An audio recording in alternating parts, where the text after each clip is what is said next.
Hello and welcome to another edition of Hughes at 10. It is Monday, the 14th of March 2022. So we had the Brexit vote. Then we had Trump. Then we had bloody COVID. And now we've got the most serious war that the world has seen for probably about 70 years.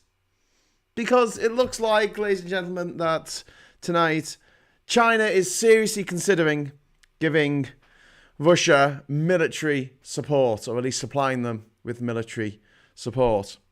If that happens, all bets are off. So, is there anything that you've ever wanted to do in your life? I'll suggest you go do it quickly. Go wild. We all might get evaporated tomorrow. Anyway, right, who have we got out there? We've got Chubby saying, is anyone there? We've got John Barleycorn saying, hello, I'm here. We've got Charlotte saying, hi all. We've got Veg Pie saying, hi all. We've got Choksal. We've got John Barleycorn. Just nod if you can hear me. Is there anybody home? Come on now. I hear you're feeling down. Well, I can ease your pain. Actually, I can't. I'm just going to depress the shit out of anyone watching this tonight because I'm not in the best of moods. And the performance of the people in charge of this country has been just as awful as I thought it would be in these circumstances. In any given circumstances, they're bloody awful. In a crisis, they are the worst possible people to possibly have anywhere near you. I was watching a report from Rob Rinder, who's currently on the border with Ukraine for Talk Radio. And I watched an earlier one. It had Mike Graham on it, and he's one of these people who I just fucking hate. So I couldn't watch the whole report, which is a bit unfortunate. But I did watch the evening report in which he was talking about there was an aid tent set up, and there were all these flags from all these different countries that were set up to help people who were fleeing war, and there wasn't a British flag. Not even an upside down Union Jack. Nothing. Because we're not set up for it. We're not set up to help refugees. In fact, for the last 12 years, we have been resolutely set up against refugees. In fact, against anyone from any other country coming to our country. And we've done everything in our power to make those who happened to pop out their mothers at a ill-defined point of longitude and latitude that I'm sure most people on the street wouldn't be able to identify, that's the wrong place to pop out your mum. And if you pop out your mum in a better place, in a designated little zone of longitude and latitude, then you're okay. You can stay, you can milk the system, you can, rape women and get away with it as 99 out of 100 rapists in this country do. You can, you can steal money off the government. The government. Steal money off the taxpayer, that's us. Steal money out the public purse and get away with it. You can bully people to shit. As long as you're a right-wing politician, you can get away with it. If you're a bit left-wing, you can't. Which, I don't think anyone should get away with it. That's just me. But this country, man. Oh, Alexis is there with the £2 super chat. Thank you very much, Alexis. Duke Vengeance says, I have my cup of tea ready. So do I. This is tea. I should be drinking neat vodka, really, but I don't want to support Russia in any way, shape, or form. Pineapple Boy, £1.79 super chat. Thank you very much. Cheer up, love. Worst things happen at sea. Worst things happen at sea, Yeah. See, what happens is you're at sea, you fall overboard, and then a shark comes up to you, and he says, you got cancer. And you're like, oh, shit. Yeah, because that's the sort of thing that happens to you at sea. So, yeah. Who else have we got? If Bozo hides in the freezer, does that mean Kremlin has its asset frozen? Hey! Very good. I like that, Pineapple Boy. It's very funny. But today, Michael Gove, the walking Pillsbury doughboy, if the dough was made of cocaine, stood up in the House of Parliament. He got very, in the House of Commons, in Parliament, and got very, very animated. Almost as if he was off his tits on Bolivian marching powder, but who's to say? And he accused Labour, the party that have not been in power for 12 freaking years, okay? They haven't been in power for 12 years. There are children in senior school in this country who have never lived under anything other than Tory rule, okay? But apparently, the hostile environment that was invented by Theresa May wasn't invented by Theresa May. Fuck me sideways. It was invented by, you're gonna love this, the Labour Home Secretary, whoever the fuck that was. Yeah, indeed. Hostile environment.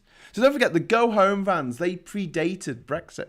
So first of all, we had the Go Home vans, telling people who were from other countries to go home. I wish someone had told Boris Johnson, who popped out of his mum in New York, and therefore an American, and has a right to run for president, and did hold American citizenship until he realised he had to pay a bit too much tax, and he didn't want to do that.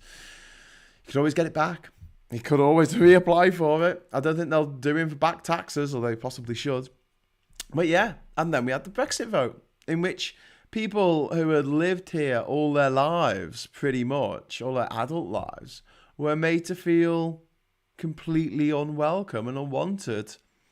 And although those mealy-mouthed fuckers, the people who voted for Brexit, would say things like, didn't mean you, didn't mean you, didn't mean you, to our European friends and brothers and sisters, they did. They just meant anyone who talks a bit funny and is from another country, because they're xenophobic little arseholes, and they won. They absolutely beat the liberal majority of the country, because the liberal majority can't get its act together, and we spend all our time fucking arguing with each other over complete bullshit, when we should be fighting together against the bullshit that is the fucking Tory government of Putin's puppets.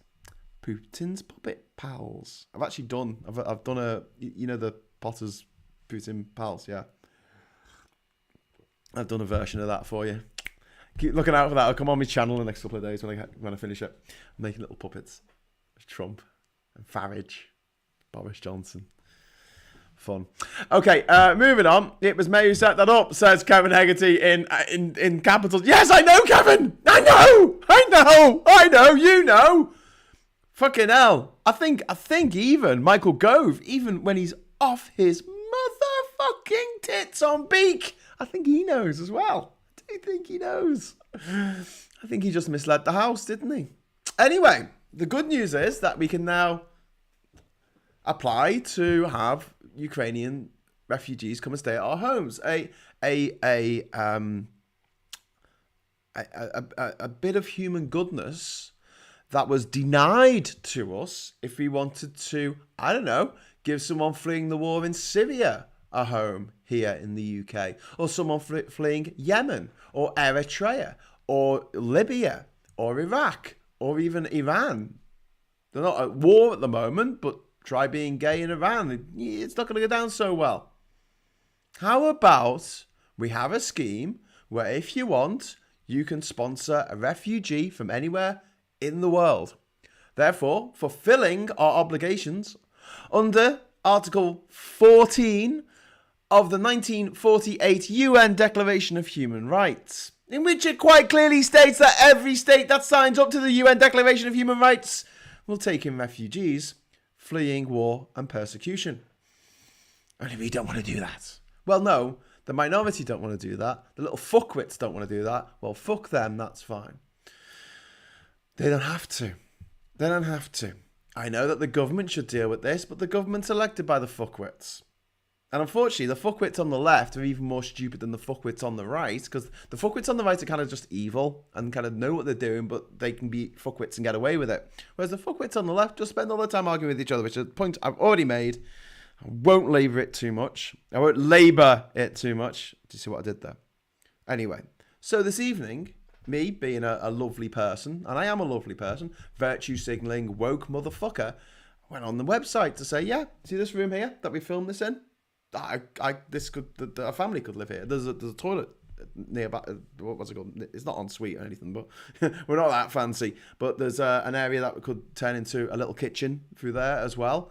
And basically, we could have a little family come stay with us here in Durham.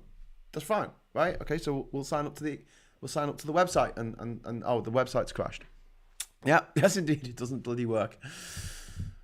Apparently 20,000 people have already applied. That's beautiful and remarkable if that's true, because that's probably a smaller figure than actually wants to do it, because if, like me, you went on and found that you couldn't, then, you know.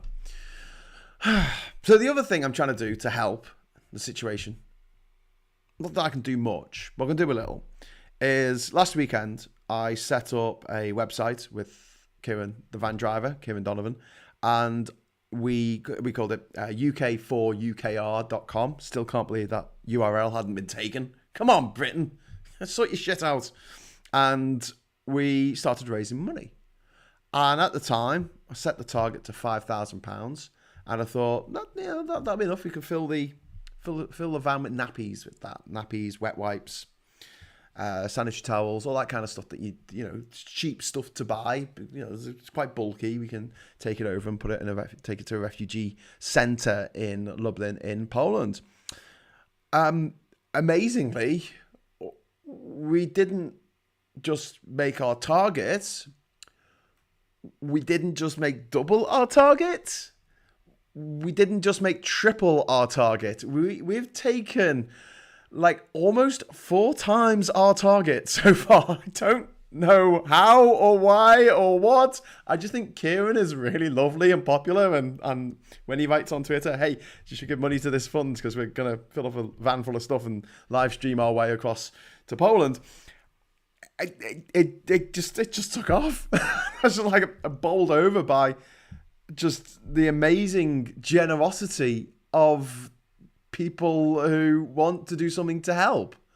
Not just necessarily people who watch this show or follow Kieran on Twitter, but just people who want to help.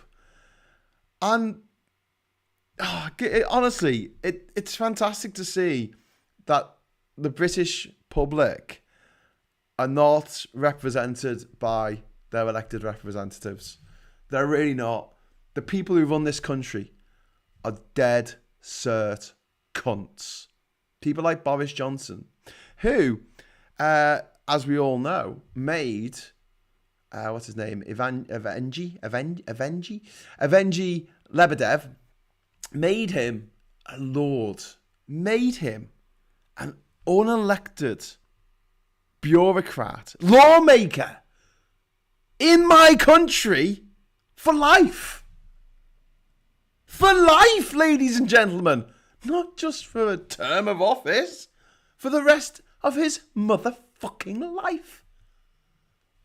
Do Tory voters think this is acceptable? After all they've done to make immigrants feel unwelcome here? Really? Really? Yeah, okay, if you say so. But yeah, so our UK for UKR fund went bananas, and it's amazing. And we're leaving a week today, hopefully. Kieran's not feeling so well at the moment, and he might have COVID. I don't know. Literally, not everyone I know has suddenly got COVID, but like a fuckload of people that I know have suddenly got COVID. So I'm hoping that if he has got it, he feels better by next Monday, so we can go on Monday. But all things being well, we're planning to leave on Monday, and what we're going to do is not just take nappies and sandwich towels and things like that. We're going to try and get as much medical stuff as we can. So this isn't just going to be a trip to Lublin in Poland. We're hoping to actually go to the border with Ukraine and meet up with a Ukrainian contact there who will come in a van. And, you know, look, we're on their timetable, so we're happy to wait around if we have to.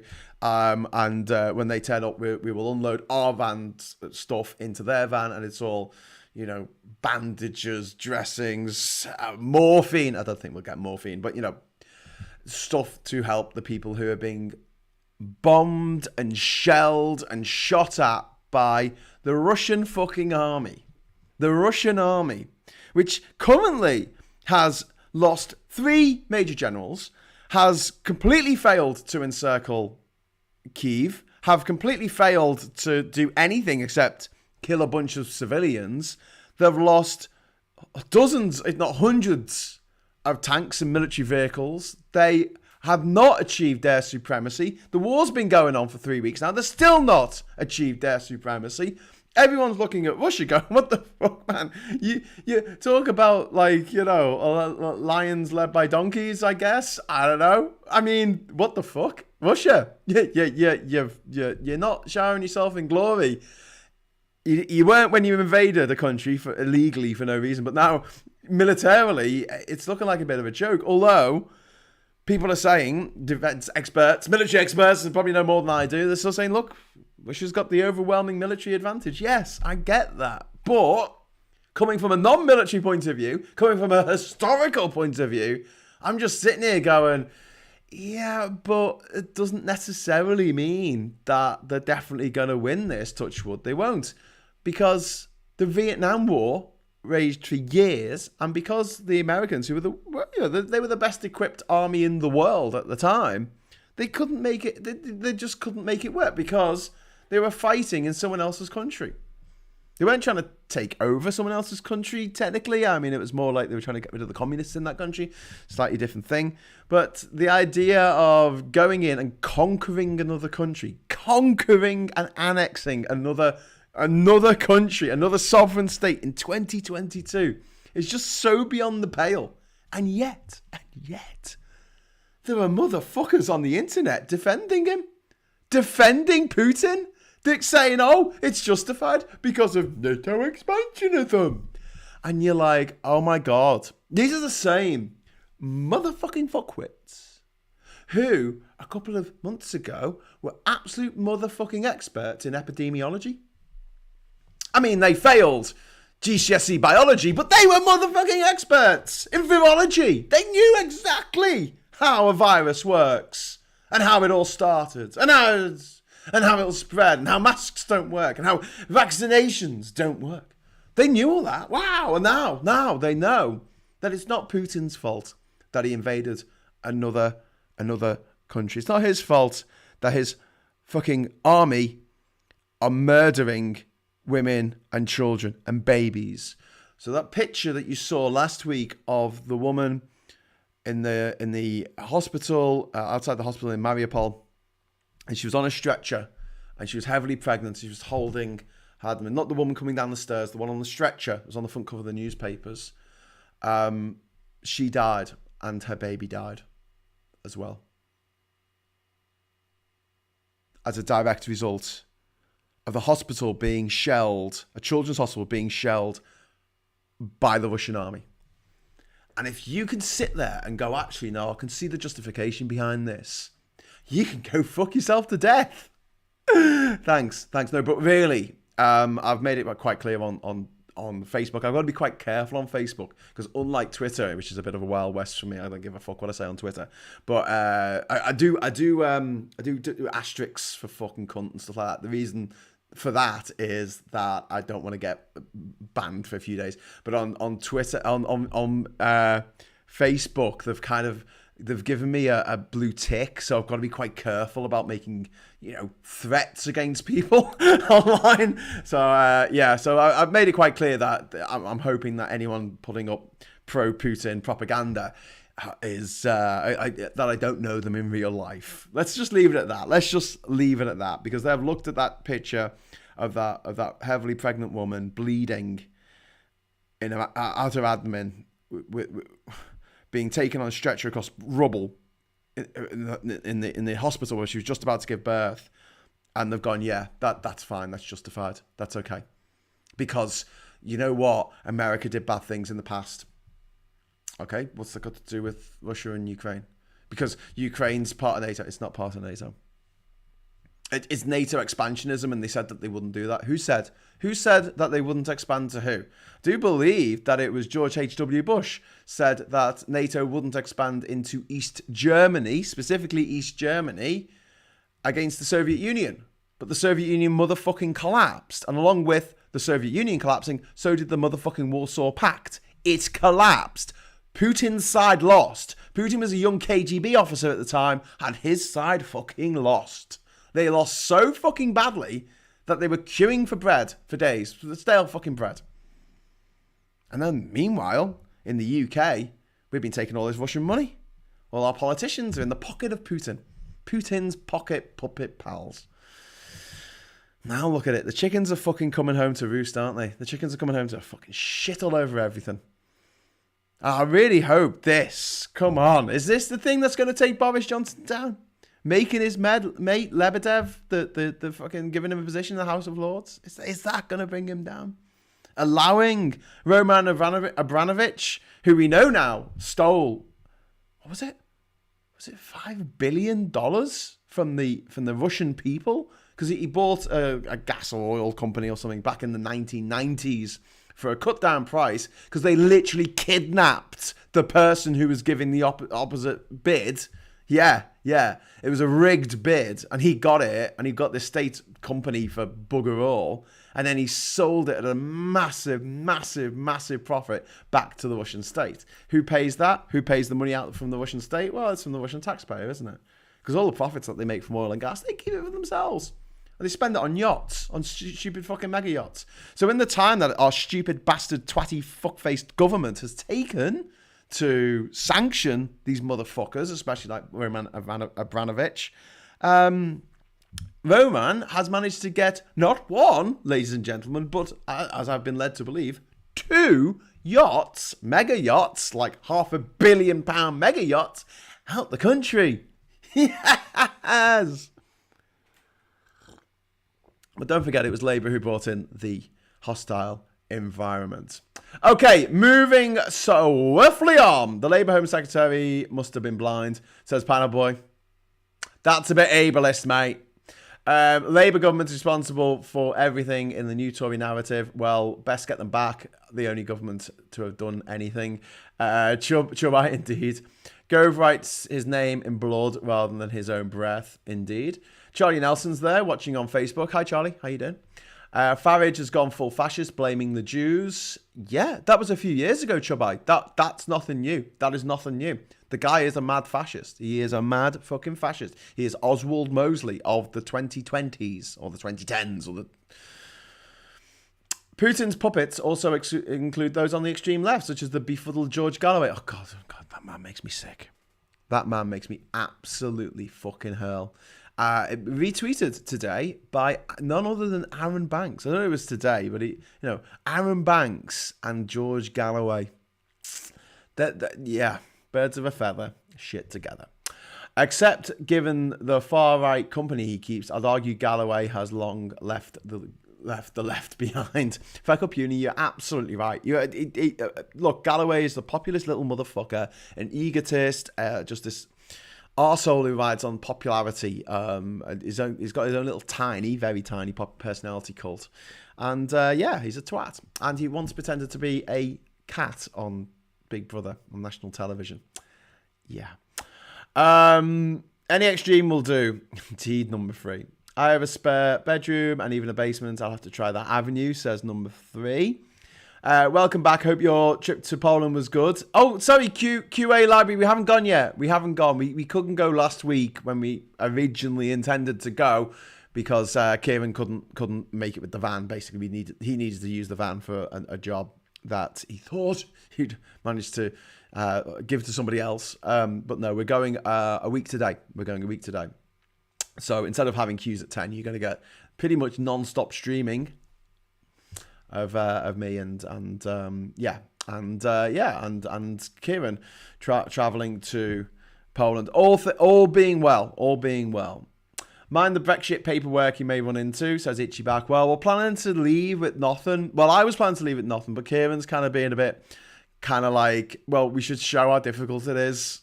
I'm like, oh, well, is it worth doing it? But he's adamant that he's got the correct paperwork because obviously he does it as a job. It's his job to take things out of the country, and he knows how fucking difficult it is, and that he has to, bringing things in as well. And he has a customs agent that he uses to get all the right paperwork together for him to get the stuff out of the country and get the GVNQ number or something, whatever it's called. Heard on Belgium today, Russia asked China for military assistance. This is NMTB 1972. Also, Americans are busy in the sky jamming stuff and passing on pinpoint locations of interesting stuff. That's good.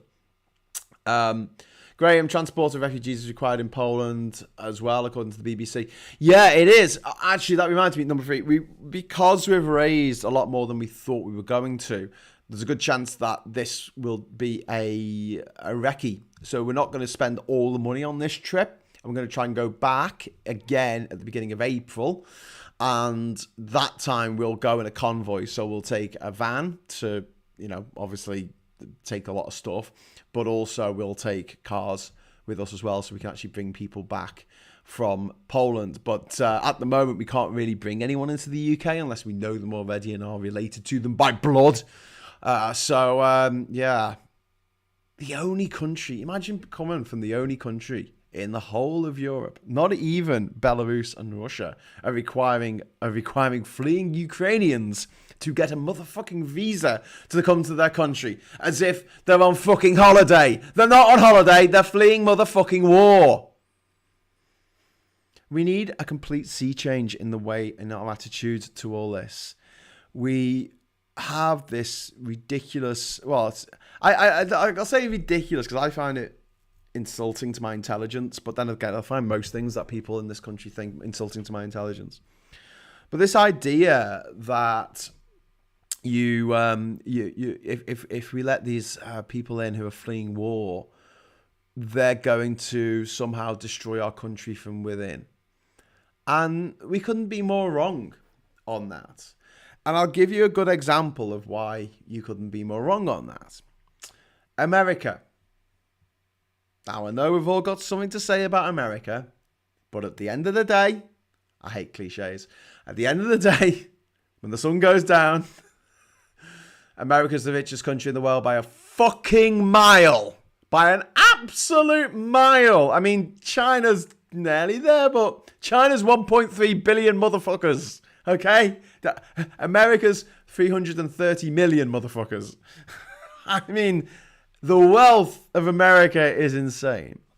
And America's population, save for the Native Americans, who are a vanishing minority, thanks to fucking Whitey here, the vast majority of Americans who aren't slaves, descendants of slaves, who didn't go slaves, went there because they were fleeing persecution and they wanted a better life somewhere else. Whether that be the Puritans on the Mayflower, or the Huguenots fleeing France, or the Jews fleeing the pogroms in Russia, or the Jews fleeing the fucking Holocaust in Germany and Poland. It's the richest country in the world. Do you know what's not the richest country in the world? North Korea. Very homogeneous. Not many non-North Koreans living in North Korea, except maybe, I don't know, Steven Seagal. Bit weird, I know. Got no money. I'll give you another example. Japan. After the war, Japan got out of the war pretty fucking easy, to be honest with you. Compared with the Nazis and what happened to Germany being split in two for decades, Japan wasn't split in two. It wasn't invaded by the Allies. We didn't take over and run everything for them. We didn't install a puppet government. We didn't even get rid of the emperor. All we did, in terms of the emperor, was get him to renounce his divinity. So we had to say, I'm not God. It's fine, I'm not God. And this is despite all the horrific war crimes committed by the Japanese. Not to say just in like the ones that we know of, obviously through watching movies like Bridge on the River Kwai, that happened in Thailand and what was then Burma, and Singapore, Malaysia. But the stuff they pulled in China, oh my God. And then in the 70s and 80s and 90s, one of the things that happened after the war, and this also happened in Germany, but to a lesser extent because Germany was occupied and split kind of thing. One of the things that happened is they had this huge economic boom. Why? Because he didn't have to pay for a fucking military. In fact, they weren't allowed to have a military above a small force to keep order actually in Japan itself. It wasn't allowed to have a military big enough to go and invade anybody else. And so that money that could have gone into the military, like with Costa Rica since 1949, that money that could have gone into the military instead went towards education, infrastructure, healthcare, and because the governments, the successive governments of Japan kind of looked after the people in that way, it meant that the economy started going fucking great guns. Obviously, because if you look after the people will look after you, mate. It's the way it works. However, in the 90s, the Japanese economy hit a snag. It just stopped growing. It got to a point, and then it went. And if you look at the growth of the Japanese economy since the 90s, it's been shite. It's been utter shite. It's been overtaken by the growth rate, not the amount of money, but the growth rate has been absolutely shot to shit by other countries. And the reason for that is because they don't really have people going there. They don't take in too many refugees ever. And people who want to move to Japan never really feel, I mean, not everyone. I've got friends who have moved to Japan and live there now. But a lot of people that I know, and this is also anecdotal evidence. I know it's anecdata, the best word ever. No, but there isn't much call for people from around the world to go and live in Japan. And so it gets affected by the same problems that any society with a low fertility rate. That doesn't mean that people don't have sperm. It means that or eggs. It means that you're getting less than 2.1 children per couple in Japan, which means that the population's not really replacing itself. The way to solve that, and the way to solve the problems with the older generations, too many old people who aren't working, who need the state to look after them, and need young people to look after them, glut of them. The way to deal with that is by having people from other countries come to your country, young people who have been educated in another country. Some other dickhead in some other country has paid for their fucking education. Yeah, he didn't have to pay for it out of your taxes. Someone over in the other side of the world had to pay for it out of theirs. Suckers! And we just take these people, who are fully grown, fully vaccinated, fully educated, and we put them to work, and we make money out of them. It's actually really sinister, if you think about it. But also kind of like the way that the world should be. Because we should have areas of the world that attract people and go, yeah, I want to live there. I want to stay there. I want to, be part of this community. And if you make yourself attractive, you make yourself attractive, and people want to go to your neck of the woods. I'm trying to avoid the word country here because it's all a bit daft. Country's all a bit daft. I mean, look at Britain. It's not even an island. It's not even a collection of islands because it's a bit of one island and all of the other islands. This is weird. It's a weird combination to say, oh, this is a country. No one would look at a map of the British Isles and draw the two countries that comprise the British Isles like that. So we'll just take this little bit off the top right corner of this blob of land here, and then this. It would be a bit mad. Okay, so back into your comments, because I know I am wittering on. I am wittering. I do have a tendency to witter. I don't know. I'm either selling it like it is, or I'm wittering on. Putting the world to rights. Heard on Biz and TV. I think 3 generals and 7 colonels down for Russia. The best general they got was Chechen Kant. Graham Transporty. Oh, yeah, I've read that one. Duke Venture says, cough, Corbyn, cough, Farage, cough, cough. Yeah. Peas in a pod, mate. Privately educated peas in a pod. In their case. Other things to take in addition to the first aid and medicine, PPE, heavy-duty gloves, boots, eye protection, body armor. Thing is, KG, that then you go into the body armor sort of thing. First of all, it's really expensive, and secondly, a lot of that's being supplied already, as far as we know, by the by the EU and other supporters of the Ukrainian side in this. So that stuff I believe is getting through, but what isn't getting through is in enough quantity is the medicines, it's the trauma medicine, it's bandages and painkillers and things that you need when people get bloody shot up. Franco Puni says, and also remember the Israelis are outnumbered by Egypt, Jordan, Iraq and Syria and still went out. Yes, supplied by the USA. However, their opponents were supplied by the USSR. Yeah, indeed, Franco Puni. Weird scenes, actually, over the last week where we saw the Israeli Prime Minister, I think, went over to Moscow, which was a bit odd. And then more recently, we've seen a lot of Russian oligarchs making their way to Israel in their yachts and things like that. I think Cyprus is a big place for them as well. But it did seem a bit odd that Israel would kind of look like they were sort of helping the Russians over the Ukrainians. I know they'll say that they're being, By them, I mean the Israeli government. They'll say, "Oh, we're being neutral, being neutral." It doesn't look like they're being too neutral from a outsider's point of view. But the weird thing is that the only other country in the world that has a Jewish president and a Jewish prime minister is Ukraine. And you'd think that Israel, of all the countries in the world, the only Jewish state in the world, you'd think maybe they would go in on the side of the Ukrainians in this, wouldn't you? Rather than Putin? Just saying. When Germany invaded France in World War II, it was 1 German soldier to 44 population. Currently, it is 1 Russian soldier to 1,000 plus of the population. It's never going to work. The Fracopuni, that's from QA Library, indeed. The Fracopuni says, Putin is not only asking for Chinese help, but also Syrian conscripts. Yes, I haven't mentioned yet. Chinese help and Syrian conscripts. That's just insane, isn't it? Imagine being Syrian and after 10 exhausting years of fighting for the monstrous dictator Al-Assad, you find yourself flown to an icy field.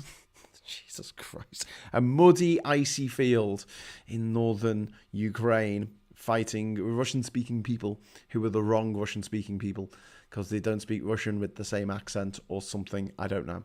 Don't forget that the president of Ukraine is not just Jewish, he's also a Russian speaker. He's a native Russian speaker. Cummings and Aaron Banks spent some time in Russia. They did indeed, because they are scumbags and they totally sold our country out and they're working for the Russians. I have no doubt of that at all. Steve Harrison says, thumbs up Craig from Old Swan, Liverpool. All right, Steve. All right, mate. Old Swan, for those interested, I know you're not, but Old Swan is just up the road from where I grew up in West Derby, near Alderhay Children's Hospital. And I used to have to get the bus through Old Swan every day to go to school. And when I say through Old Swan, I meant I had to get off the bloody bus, the 10 or the 61, and then wait for the 92 or the 68 to arrive outside the Old Swan pub, to stand there. And depending on which bus came, you had to run up the road or run up a different road, depending on what bus it was. And it was usually really hard to see the number. You kind of have to squint, and there'd be a gang here, it'd be like, is it a 92? No, it's a 68. All right, lads, get it toes. And then we'll run, and then we'll realise it was the 92 all along. And we're like, shit, run back. Happy days. But yeah, Old Swan. Named after the pub, the Old Swan. Imagine if it was us under attack. If we had to run with only our clothes on our backs, who would take us in? How would we be treated? We would probably be treated better than we treat foreigners. Yeah, KG, you're absolutely 100% right. We would be. Because most people in this world are good. I learned that traveling around the world. People fell over themselves to help me out. And, I wasn't a fleeing war. I was just visiting places. I was just traveling through. But most humans are driven by kindness and generosity. They don't wait round the corner for someone they don't know to come along so they can stab them a bunch of times.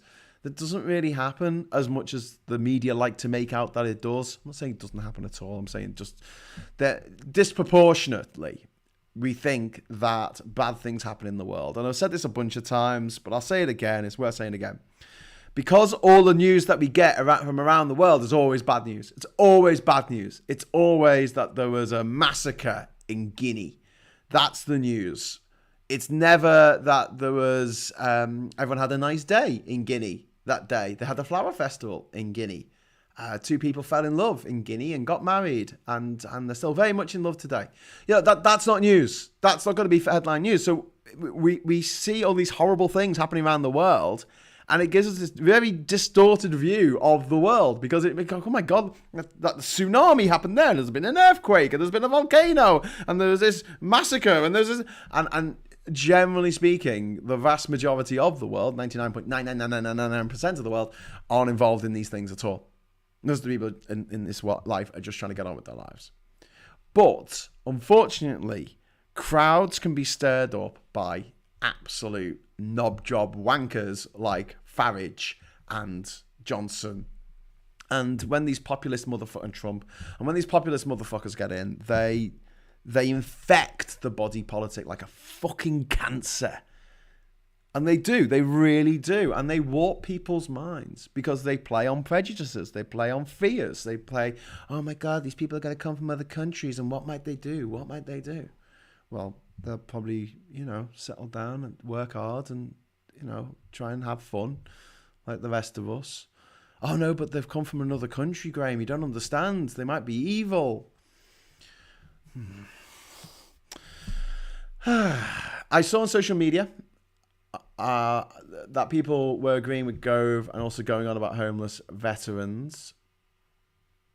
You mean the homeless veterans that this government's done nothing to do anything about in the last 12 years? Except at the beginning of COVID, where we proved that we didn't need to have any homeless people because we could actually put them all up in hotels if we really wanted to, or just house them if we wanted to. But we don't want to do that. We want to leave our houses empty for Russian oligarchs to just have. And then if anyone has the audacity to take over that empty oligarch's house worth 25 million in London, to give it to Ukrainian refugees, something suggested by the motherfucking government that today, you'll find that 50 motherfucking riot police from the Met Police, showering themselves in glory once again, show up to evict you, which is actually against the law. So that's gonna go to court in the same way that it went to court when the police interceded in the Sarah Everard vigil by saying that they couldn't hold the vigil because of COVID, and that wasn't true, which is found in the court of law to not be true. And the Met Police, oh my God, they are the fucking worst police force that this country has ever had to suffer. This one right now, because I will give an excuse to back in the day, because people didn't know. People knew less. There was no internet. There was no way of fucking knowing. But these absolute fucking chods who say, oh, we have to give Putin the benefit of the doubt. We have to give Putin the benefit of the doubt. These are the same type of absolute clanging arseholes who thought they'd give Wayne Couzens the benefit of the doubt. A guy they called the rapist, ladies and gentlemen. The guy they called the rapist, they thought they'll give him the benefit of the motherfucking doubt. That's the same people apologising for Putin. Give him the benefit of the doubt. You don't know. It was NATO expansionism. It was NATO what done it. Fuck off. NATO, I'm sorry to say, we thought that it was going to not really need to exist in the 90s. We honestly did for a while. But then Russia reverted back to its twatty ways, its twatty imperialist ways of saying, no, I want to control all the countries around us. So they founded the CIS, the Commonwealth of Independent States. But Russia, Moscow was at the center of it, like a spider in the middle of a web. And countries like Kazakhstan, Kyrgyzstan, Tajikistan, Turkmenistan, and Uzbekistan have been completely under the cosh of Russia since independence. Any country that's tried to break away from Russia has been punished, in like Ukraine losing Crimea, and also Georgia losing South Ossetia and Abkhazia, and Moldova losing Transnistria. These happened. This was Russia doing this. So what do you expect? It was a self-fulfilling prophecy. Russia was like, oh, we're really worried about NATO expansion. We're really worried about other countries joining NATO. To join NATO, you have to have a democratically elected government saying, we would like to join NATO. And then that country has to have a fucking democratic referendum for the people to say, yes, we want to be part of NATO. Latvia, Estonia, Lithuania, they looked at what Russia was doing. They looked and went, fucking hell, can we join NATO, please? Ukraine would have joined NATO ages ago had Putin not put a puppet ruler in charge of the fucking country, who was deposed in early on in 2014. And as punishment for that, Putin went and annexed Crimea, this huge peninsula that was part of Ukraine and had been at that point for 20 years. I mean, as an independent part of Ukraine, a part of independent Ukraine over 20 years. And people let him get away with it. I've spoke about this in the last show, didn't I? Where this was saying that every time someone stood up against the motherfucker, everyone was like, no, it's fine. Making excuses for the cunt. Charlie Nelson, thank you very much for my £10 super chat, Charlie. I really appreciate it. I'm so worried about what's happening today in the Middle East. I'm happy about the baggage retrieval system they've got at Heathrow. Thank you very much for that song, Charlie. I appreciate it. And also the super chat. I appreciate that as well. A woman protested live on air on a Russian news channel. This is Nataki. Yes, she did. She was one of the editors on that news channel, Channel 1 in Russia today. There was a woman who ran on as the live broadcast was going on with a sign saying no war. And they're lying to you, which they are. And that woman, who's now possibly in a fucking gulag, I don't know, she has more bravery in her little fucking finger than all these twat ball keyboard warriors going, it's NATO expansion, it's NATO imperialism. No, it's not. Countries joined NATO because they were fuck scared of Russia doing exactly what it's doing to Ukraine. Something that Russia wouldn't dare to do to a NATO member. I'm really concerned about these people joining a club that is if you attack one, you attack us all. You attack one of us, you attack us all, essentially. All for one and one for all, like the Musketeers. The Musketeer Club. Don't let them join the Musketeer Club. I'll threaten them with a sword so they don't join this club. How did that go? The latest member of NATO is North Macedonia, which is nowhere near Russia. I mean, it is near, relatively. I mean, it's closer than the sun. But still, it's not on the border of Russia by any way, shape or form. Obviously, it borders Bulgaria, which is, and it's also part of NATO, but whatever. Oh my God, NATO is expanding backwards towards us. Whoa, quick, do something about it. Indeed. I've long considered myself to be a citizen of the world, a bit pretentious perhaps. No, number 3, that is not pretentious, that is the future. One day, travelling around the world will be as simple as travelling from Liverpool to Manchester. You won't have to show your fucking passport, you won't have to declare your customs, goods, all that kind of shit. You'll just fucking travel from one place to the next and you'll be free to go anywhere in the world. That's what will happen. It might take 100 years. It might take 200 years. It might be until we get Star Trek replicator technology before it actually fucking happens. But it will happen because it's inevitable.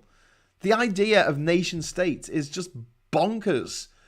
I mean, cultural nation states, fine. But you look at the success of the EU, the rip-roaring success of the EU, something else that upset Putin, that Putin was so afraid of. He made it his number 1 priority in the last 10 years to break the UK away from the rest of Europe. And he was successful. And he was successful because of all the little fucking arseholes who voted for, told people to vote for Brexit. And the arseholes who voted for it, let's just face it. Man, you know what? I'm not a Christian. I'm not religious. Forgiveness, I generally subscribe to this idea that if you're going to be forgiven of something, the only person who can forgive you of that is the person that you have wronged. So you can't just do something horrible to someone, then pray to your imaginary friend who lives in the sky and say, hey, I've done this bad thing. I feel bad about it. Can you make me feel less guilty?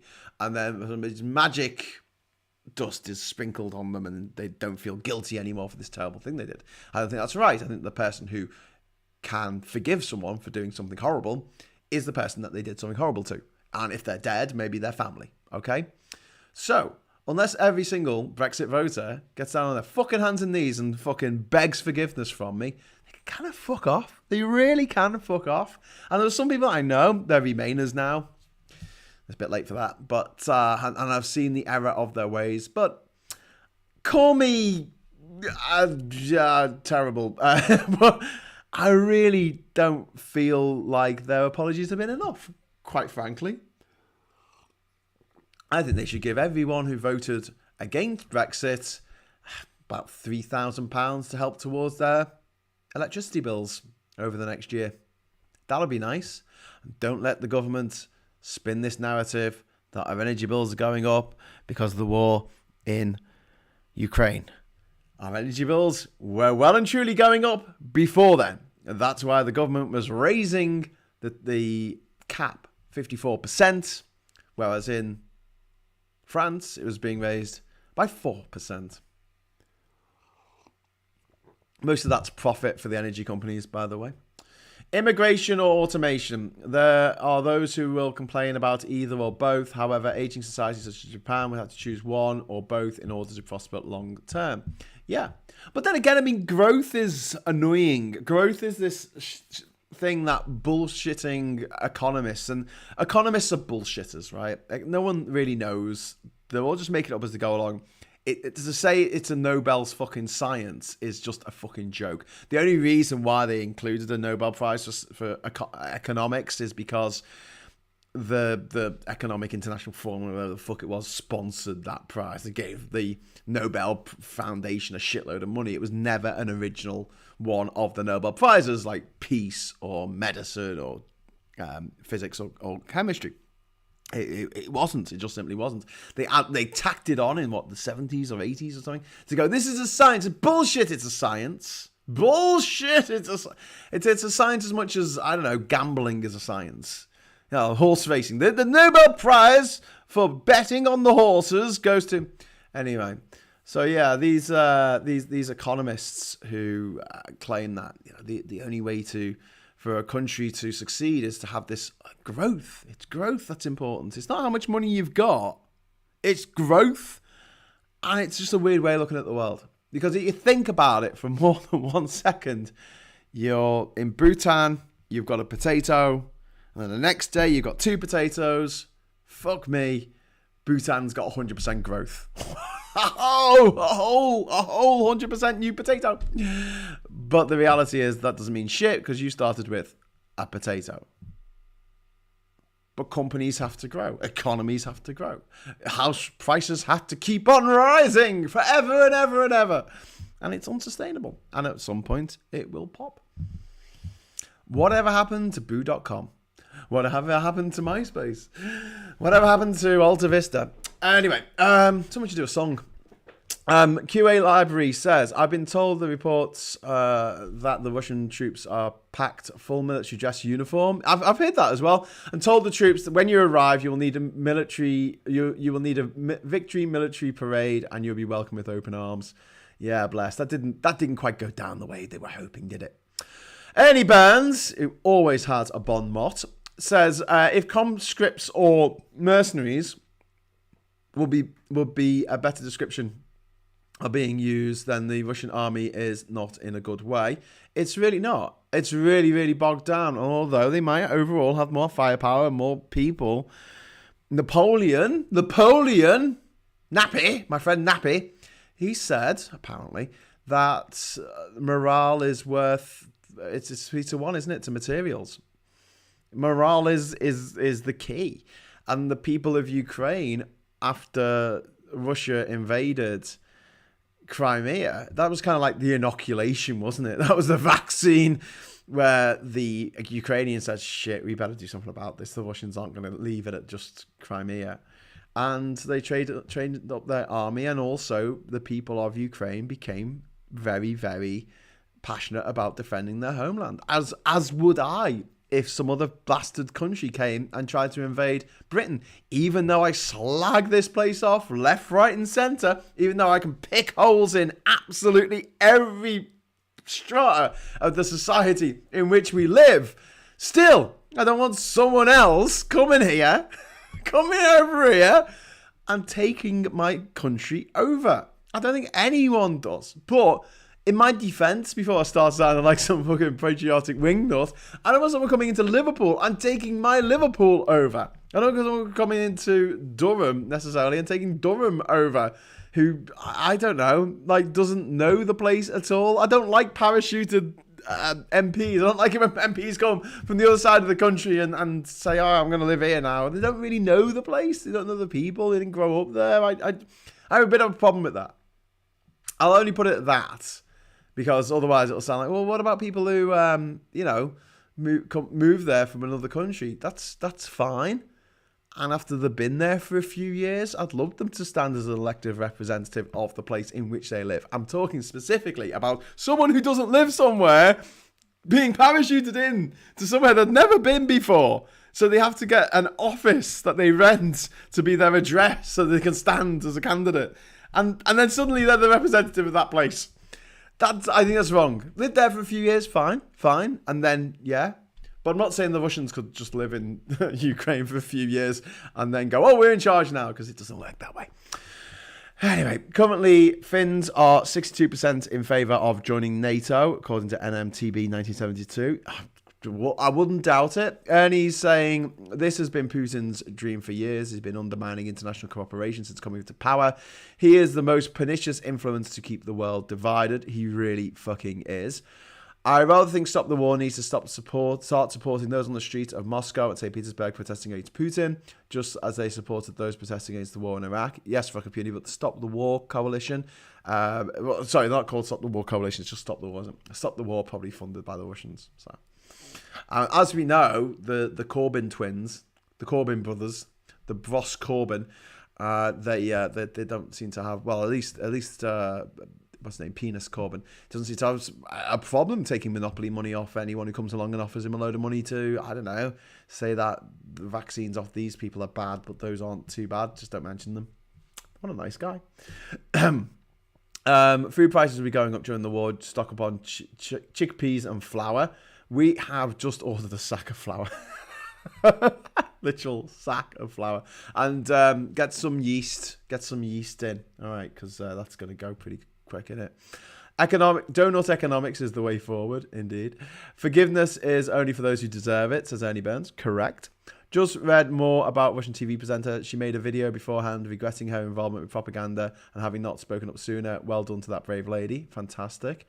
I mean, it's awful because I know what they're going to do to her is going to be fucking horrific. But it's fantastic that she had the bravery to stand up and say, I've had enough of this.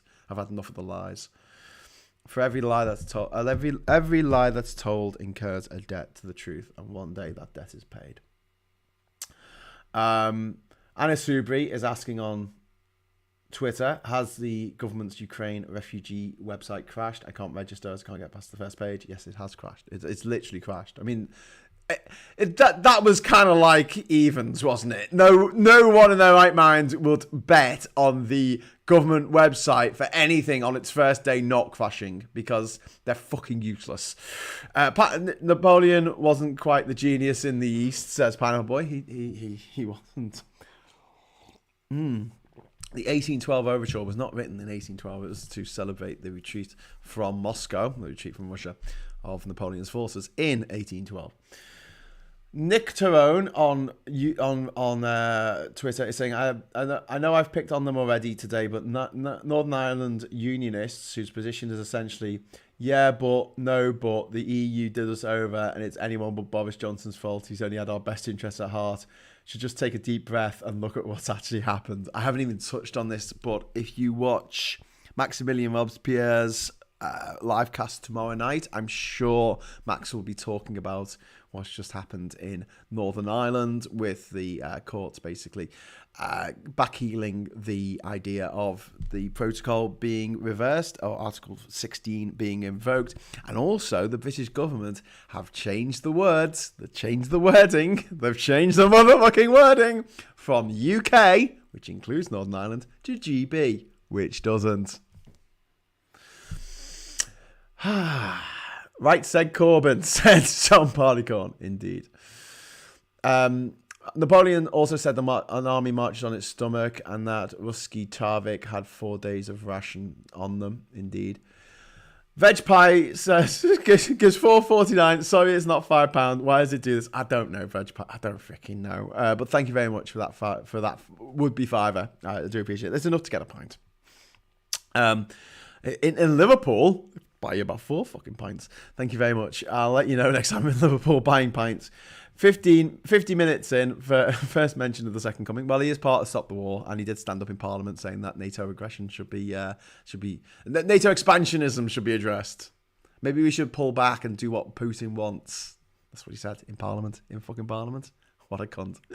Anyway, JRM and the ERG economists under oath said it would be 50 years before we see any Brexit benefit. Farmers can go the way as the coalfield villagers and farming have had Thatcherite policies put on them. Yay! Charlie and Arch, you got to mention. That's from Jeremy Goff. Growth without purpose or control is an infestation or cancer. Yes. So you put things a lot more eloquently than I do, Ernie, I have to say. Duke Vengeance says they will have a long, thorny path to walk to get my forgiveness. I'm not fond of being called a traitor and for expressing my democratic right to vote. Yeah, Duke. And your name is Duke Vengeance, so, you know, it goes with the territory. Itchy Back says it's the army leaders that have been pocketing money meant to modernise the Ruski army.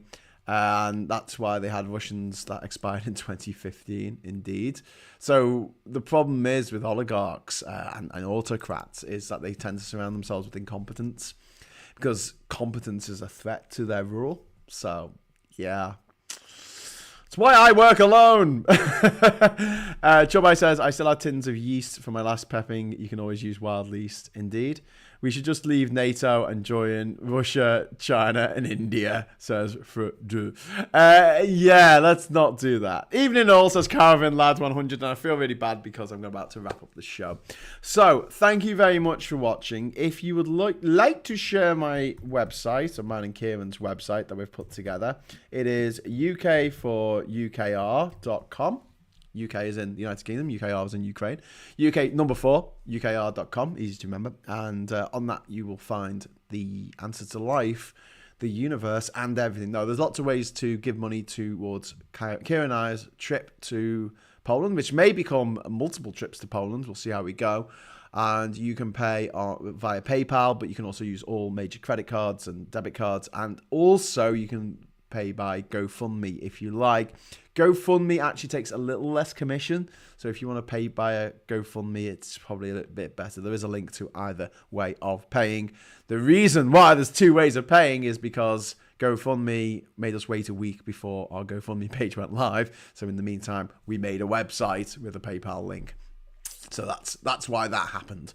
But this is all going through Arundel Star Limited, which is my company, and it's set up. I set it up to do pro EU stuff, so it's never made a profit or anything. But obviously, all my books are sent to company's house, so this isn't going into my personal bank account or into Kieran's personal bank account. This is going into a company which we will be as transparent as humanly possible as we can with all this, because obviously we want every penny that we raise to go to the people who fucking need it. Okay, I don't need it. I'd love it, but I don't need it. These people are fleeing motherfucking war, and we take it very seriously because it's our responsibility. And why didn't we do this for the people in Yemen? Why didn't we do this for the people in Syria? Well, there's a few reasons. One of which is that it's a lot further away. Trying to get there with supplies would mean going through Turkey to get to Syria. To get to Yemen, good luck with that. That would mean going through, I don't know, Saudi Arabia. If you're going to sail, it would take you through the Suez Canal.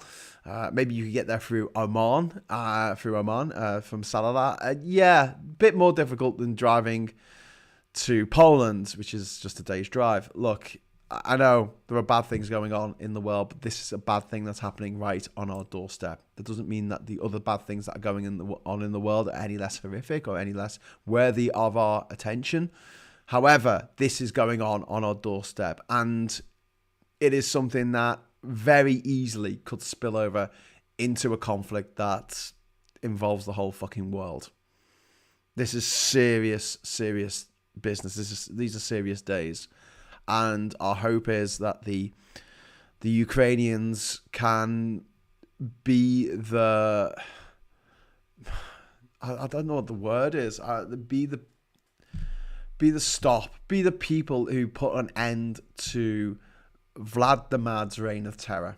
He's been president of Russia now he's been the leader of Russia. There was an 8 years gap where he wasn't technically the president, but he was totally in charge. So he's been the leader of Russia now for 22 years. And in that time, he has poisoned Russian citizens living in the UK. He's poisoned British citizens to death living in the UK, at least one British citizen.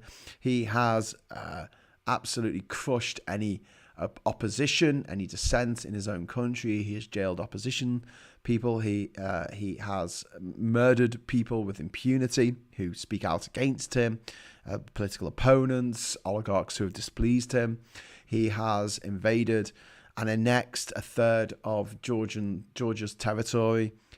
He has invaded and annexed the Crimea and also the east of Ukraine. This man is a fucking monster and he must be stopped. And anything that we can do to help the people who are at the fucking front lines, literal front lines, fighting this monster and his war machine, they deserve every bit of support that we can give them. So that's why we're doing it. That's why we do what we do.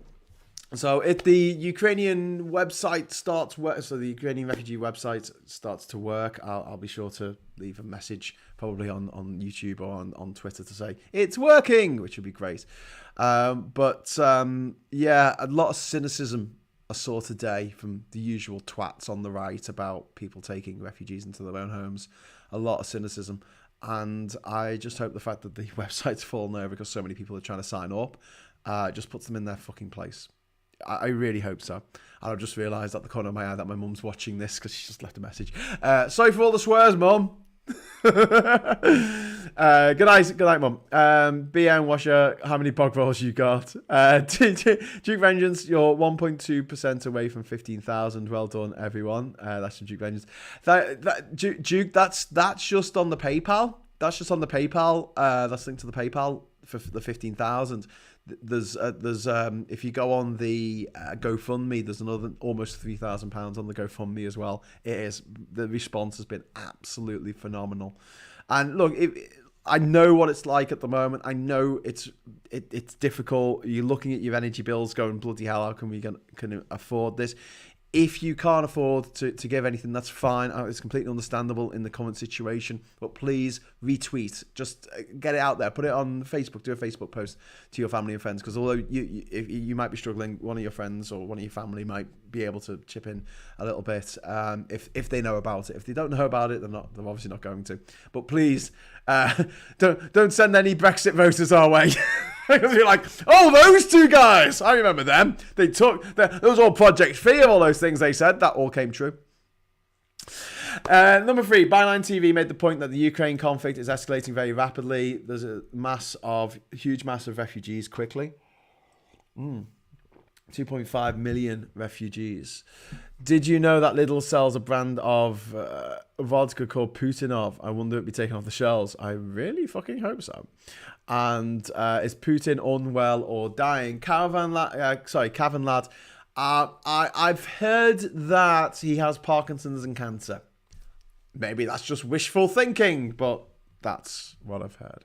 Okay, so I'm going to leave it at that. I will return on Wednesday, all being well, or, if I don't get bloody COVID, I don't get, what's it called? The Deltacron variant of COVID, which is currently absolutely mothering the nation. Some very close people to me have COVID right now. And yeah, I don't know if people are putting this on Twitter and telling the world who's got COVID and who hasn't, but I know of at least 4 people who have COVID right now. So please, you're going out, please wear a fucking mask. Ignore what Boris Johnson says. He just said you don't have to wear a mask because he was being nailed to the wall over Partygate, which everyone seems to have forgotten now. Where's Sue Gray? Who knows?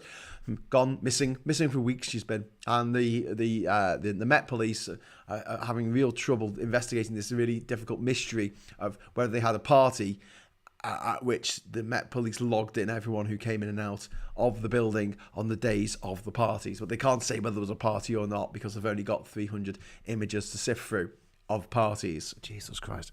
Anyway, so please stay safe, don't get COVID. It's not fun, and you might give it to someone who is elderly or immunocompromised, and it might kill them, because it's still actually killing people in the UK. It's still killing people around the world, okay? So please, just be sensible for the next, I don't know, week or so, till this wave goes out. It's got to be a month, isn't it? Anyway, right. Marcus visited the UK and got COVID there, so it's just me in videos. I'm okay. Yes, I was going to say, Marcus is one of the 4 people who's got COVID, whom I know. I didn't know whether he'd actually put it on social media that he had, but as just me in videos seems to know, yeah.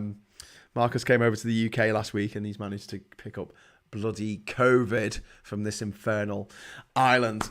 Okay, thank you so much for watching. I will return on Wednesday for Prime Minister's Question Time. Not safe for work, Prime Minister's Questions, and I'll be screaming obscenities at Boris Johnson. If you enjoy that kind of thing, I'll see you then. And until then, I'll say thanks for watching and hello, good evening, welcome, and goodbye.